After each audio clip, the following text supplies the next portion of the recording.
Your new film, Doghouse, isn't screening here, but it's just completed, just shown in the UK. That's Tell correct. us about it. Yeah, well, it's a horror comedy. It stars Danny Dyer, Noel Clarke, Stephen Graham, Christina Cole, and Lee Ingleby, and it's a Battle of the Sexes zombie flick, and we're opening nationwide on June the 12th in about 200 cinemas across the UK.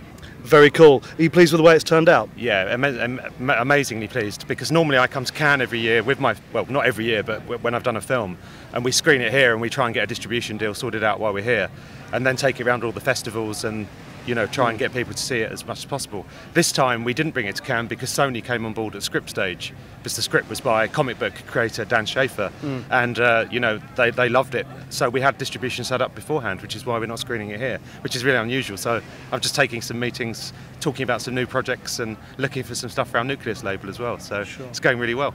And tell us a bit about the story of Doghouse. Doghouse is about a guy called Vince. He's recently had a messy divorce, and his mates are rallying together to try and cheer him up. And they decide to take him off to this little town where the women outnumber the men 4-to-1 to try and get him a bit of action. We're in the middle of nowhere.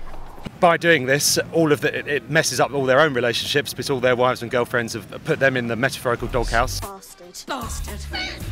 So they turn up in this town, and then to find out all the women have turned into psychotic, cannibal, zombie women. And not only are they out to get Vince, they're out to get them. And they have to learn to sort of re-empower themselves against women if they're going to survive. It's got a subtext.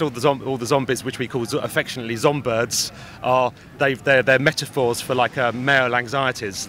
Like with the character played by Emily Booth, she plays the snipper, which represents castration anxiety. You've got the bride, fear of marriage. So it works on two fun levels. So I think it's got a bit more. It's got a bit more in it than my past work. It's a much more layered kind of script. I think it's going to maybe ruffle a few feathers, because we deal with gender politics in it, and you know, some people aren't necessarily going to maybe. On the first viewing, they may not get a lot of the things which are going on, and I think it's actually one of those films which I think has got more behind the surface than people realise. So it's very interesting to see how that's going to go down. So sexy, John. Why don't we forget about all this finger food?